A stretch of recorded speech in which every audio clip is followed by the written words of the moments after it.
예, 주택임대차보호법입니다. 작년에 신설된 이 조문이 핫 이슈죠. 지금 법을 시행한 지 1년이 되지 않아서 하급심 판례들이 지금 나오고 있는 중이고, 시간이 지나면 이제 대법원에서 질서가 잡히겠죠. 그 전까지는 이 도입된 조문에 대해서 산발적인 지금 소송들이 이루어지고 있습니다. 지금 주택임대차보호법에서 가장 큰 이슈가 되고 있는 조문입니다. 계약갱신 청구권은 어떻게 생각하시면 되냐면 쿠폰입니다. 쿠폰.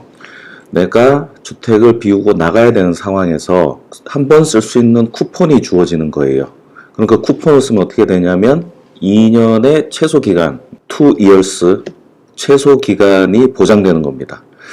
묵시갱신이라든지 당사자 합의에 의해서 연장되는 것은 상관이 없고, 종료돼서 비워줘야 되는 상황에서 쓸 수 있는 쿠폰입니다.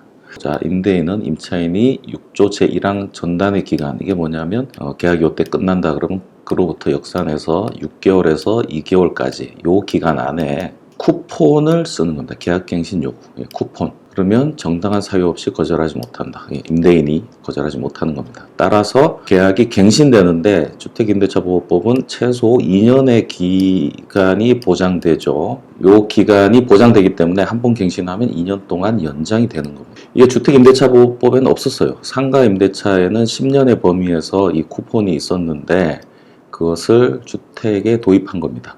다만 한 번 사용할 수 있고 한 번 쓰면 2년이 연장되는 겁니다. 이때 임대인이 거절할 수 있는 정당 사유를 이렇게 나열을 해놨는데, 이 중에 특히 문제되는 게 뭐냐면 요 8호입니다. 8호.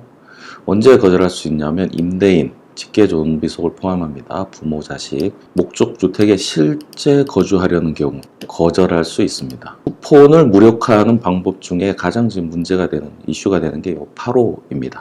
임대인이 내가 직접 살겠다 이러면 갱신 청구 받아주지 않아도 됩니다.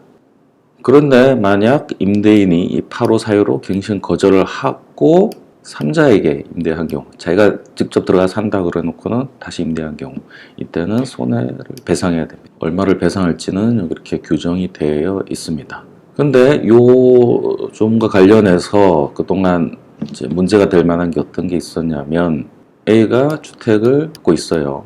여기에 임차인 B가 있습니다. 그 상태에서 A가 C에게 매매를 합니다. 그때 이제 등기를 한다고 합시다. 잔금 치르고 등기를 하면 C는 등기를 할 때 소유권을 받습니다. 이때부터 이제 C가 소유자고, 요 앞에까지는 A가 소유자가 되겠습니다. 자, 계약을 한 다음에 이런 문제가 있어요. 계약을 하고 C로 소유자가 바뀌기 전에 계약을 체결한 다음 날 이 쿠폰을 쓴 거예요. 갱신 청구. 이 쿠폰을 쓰면 A는 정당한 사유 없이 거절하지 못하죠. A 입장에서는 이런 사유가 없었던 거예요. 없으니까 A는 거절하지 않았습니다. 자, 그렇게 되면 어떻게 됩니까? 2년 동안 연장이 되죠. 자, 근데 C 입장에서는 뭐냐면 자기가 이 집에 직접 거주하려고 산 거예요. 막상 계약한 다음에 보니까 갱신 청구를 한 겁니다. C가 이제 소유권을 받고 나서 불이합의라 어떻게 했냐면 B한테 거절을 한 거예요. 이 8호를 사유로 나 직접 여기 거주할 거야. 거절한 겁니다. 자, 요 사례예요. 자, 그러면 B는 갱신 청구를 통해서 계약기간 연장됐다고 주장하고, C는 이 8호 사유에 의해서 자기가 거절했다고, 그렇기 때문에 B는 나가야 된다고 이러면서 인도소송을 한 겁니다. 나가달라고. 6조의 3 갱신 요구가 법에 들어올 때 이런 사례가 있을 거라는 예상을 했고, 재판이 막상 걸렸을 때 어떻게 판단될지 주목을 하고 있던 차에 요 판결이 난 겁니다. 1심 판결이지만 의미 있는 판결이 되겠습니다. 향후 법원이 어떤 입장을 갖고 판결할지 알 수 있는 거고, 대법원에서 법리가 정리될 때까지는 이 판결이 어느 정도 근거로 작용하게 됩니다. 그래서 의미 있는 판결이 되겠습니다. 자, 여기서 어떻게 판단됐을까요? 누가 이겼을까요? 예, 법원은 B의 손을 들어줬습니다.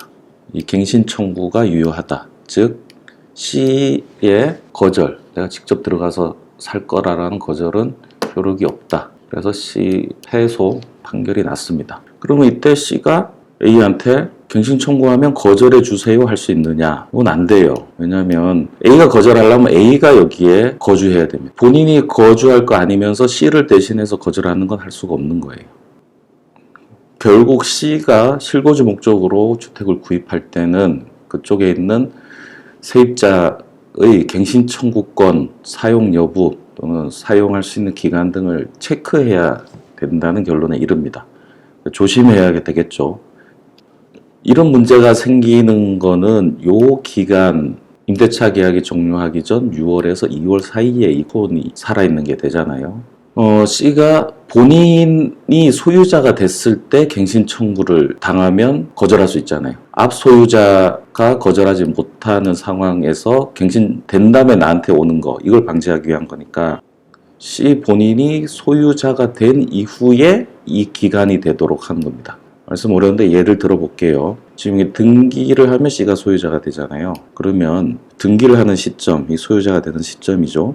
이 이후에 저 쿠폰이 존재해야 됩니다. 임대차 계약이 요때 종료된다고 보고 이 종료되기 2개월부터 6개월까지 요 기간에 갱신 청구권이 있으니까 갱신 청구권 쓰는 요 기간이 등기 날짜 이후에 배치가 되면 C가 거절할 수 있죠. 결론적으로 이 임대차 기간을 보세요. 등기를 2021년 5월 1일 날 잔금 치르고 등기를 한다. 이러면 6개월이 언제입니까? 11월 1일이 되겠죠. 임대차 계약이 요 이후에 끝나는 경우에는 내가 거절할 수 있는 상황이 되는 겁니다. 갱신 청구권이 남아있는 임차인이 있을 때는 이 기간을 체크하셔야 불측의 법률 위험에서 벗어날 수 있습니다. 사각지대에 해당하는 이 기간에 발생한 문제에 대해서 법원이 어떻게 판단할지 지켜보고 있던 중에 이 판례가 나와서 여러분에게 소개해 드렸습니다. 궁금하신 점은 아래 댓글로 남겨주시면 친절하게 안내해 드리겠습니다. 시청해 주셔서 고맙습니다.